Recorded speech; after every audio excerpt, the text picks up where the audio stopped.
Hey, so we're back. We took a little bit of a break, but in that time we managed to set up our classroom, which has become a really good functional space for us. We have been buying like a lot of books and models and, just stuff for that is education related, I guess. We have been trying to set this space up to cater to all of the kids so that I can do a lesson that kind of includes everyone and can just touch on older and younger and sort of intermediately teach them both. I think that's a really good way for the younger kids also to learn because their little brains are like sponges. So if you are teaching an older kid something, often the younger ones will just pick it up naturally anyway. So I sort of thought that that might be a really good way to sort of let them all learn together openly, and in that way they can also pursue whatever interests them the most.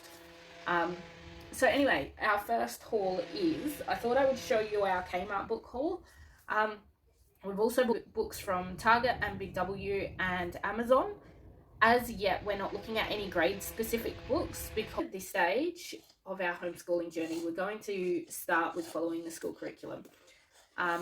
So we will get textbooks for each grade. And then everything else that we have is going to be extra to the curriculum. So we got 10 books, and I thought I would briefly show them so that in case anyone's interested. This first one is 101 Small Ways to Change the World. And I think this is really good, especially, so Teo, our eldest, is 3.5.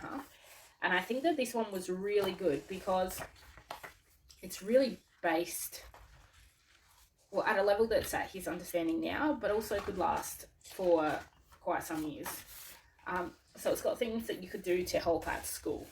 To what you think suits. But it talks about, so you can just smile at someone and that's helping them. You could talk to a new kid. So we will change this from things to do at school to like maybe things to do at playgroup, because that would fit our lifestyle better. But it's got write a thank you note, tutor a classmate, so maybe help teach someone something. So you can sort of discuss these with your kids, and it just gives you a little bit of a basis of different things. And then the thing I really like about it, is it's got this, look, these questioning yourself. It says, am I a bully? And it goes through and it talks about what sort of things that is. So I think that this is just really cute, nice book for you to discuss with a preschooler. And it was definitely worth it. I think it was about $18. Then we have these Factivity sets. There are, I think Kmart's got about 10 different types. But they come in two, one is like books and one is like sticker books. So I would say these ones are better for repurposing and reusing over multiple children, because I will be photocopying each page and printing it out instead of letting them scribble in the book so that we can keep reusing it. I did think that this book is pretty good. I would say we're going to use it a lot in the next year, but it might be tailored to, I think, the average kid being about 5 or 6 might enjoy it a little bit better. But Teo is very interested in learning, so I thought I'd give it a go. So this one's the World Atlas, and then there's the dinosaur one. Oh, sorry, I just dropped that. And then there's the dinosaur one. Mazes that you can do, so we can photocopy that and they can give that a go maybe within the next year. And then it's got, I think I had a life cycle in it I saw before. It's got, what's that, size comparisons, which I think is really fun. You have these ones, which are really cool, though they're not really reusable because you have to have the specific stickers. So I'm considering, might be able to photocopy this page and print it out and then cut out and glue, which would be another good activity. But it's very good for this age range of, I would say, between 3 and 5. It just talks about what your body parts are and what they look like and identifying them. And then I saw later in it, it has just some really basic things. So it says like mouth, your teeth are to bite, slice and grind food pieces. And then you have the stickers to stick in. So it's really basic and very easy and good. This one's much the same but on space, and I would say it is also very easy. And in that same sort of age range, I'd say 5 to, a child might still enjoy it at 6 or 7. but I would think that they might be a bit, like, this is very simple stuff. So really good preschool books. The stick-up activities, I think, are good preschool. And then moving up to the next age level, I like these flat activities as well.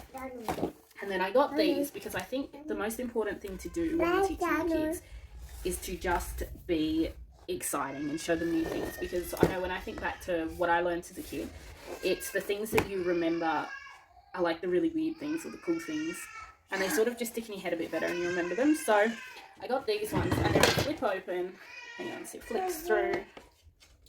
So that's really cool, the flip books. And I think these, again, are very multi-age. I think Teo's going to enjoy them now. Even River is enjoying, so River is almost 2 and she's enjoying pointing out, like I'll say to her, can you see, I'll shut it a few pages, and I'll say to her, can you see the heart? And she'll be able to find which one it is.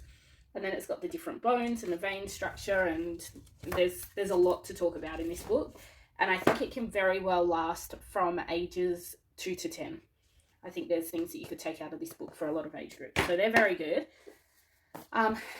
So this book here is very good, but it's definitely above our age range because we bought everything online. So I didn't actually go in because of COVID, we're trying not to get around. But anyway, I would say this is more for an age level where more for an age level where the child is able to read for themselves.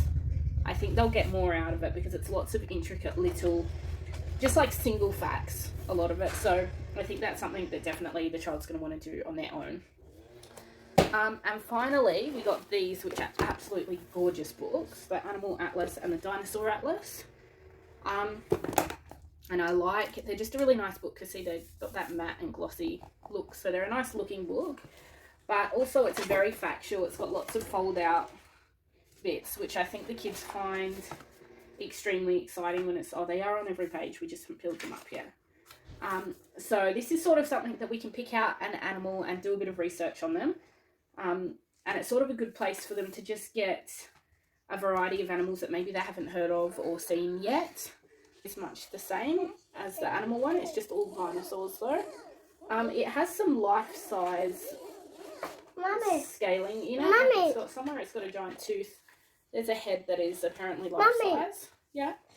Oh, like this. Sorry, Mummy told you wrong. Look, you have to draw it.